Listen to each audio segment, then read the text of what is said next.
Infopodcast. Sant Cugat en 3 minuts. Us parla Sergio Morales. Avui a l'Infopodcast comencem parlant de cinema i és que 2024 ha estat un any clau per a la consolidació de Sant Cugat com a escenari cinematogràfic i publicitari. En aquest període, Sant Cugat ha acollit 60 produccions audiovisuals i fotogràfiques, gairebé el triple que el 2023, quan se'n van fer 22. La majoria són rodatges d'anuncis de marques com Audi, Volvo, Amazon, Samsung, Scholl o Decathlon, seguit pels rodatges de programes i sèries de televisió. Per gestionar totes les peticions, l'Ajuntament va posar en marxa el 2022 l'oficina Sant Cugat City of Film, que ofereix informació i assessorament a productores o agents audiovisuals sobre com i on fer rodatges a la ciutat.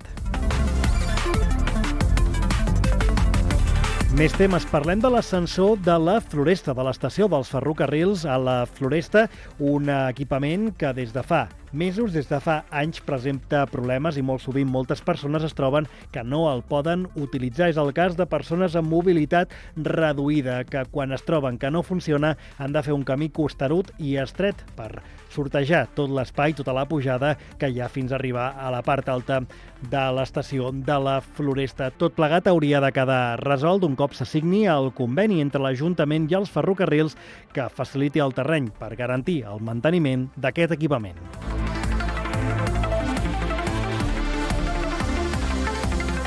Que el Temerari està d'aniversari. Enguany fa 10 anys que el projecte començava a rodar amb l'objectiu de construir un espai autogestionat obert a la participació popular per treballar per la transformació social i política.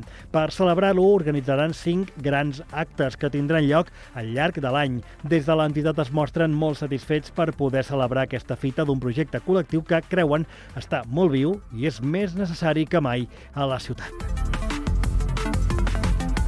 Avui destaquem també un obituari, el de Ferran de la Roza Ampigui.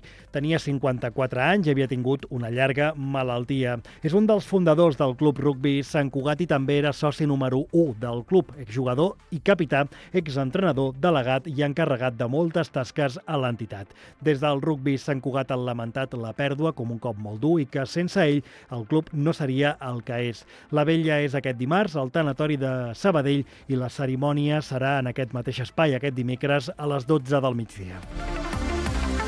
I com sempre, una recomanació d'agenda per acabar: l'exposició col·lecció Fascicle 5 Singulars, una mostra d'art tèxtil que trobareu al Centre Grau Garriga d'Art Tèxtil Contemporani.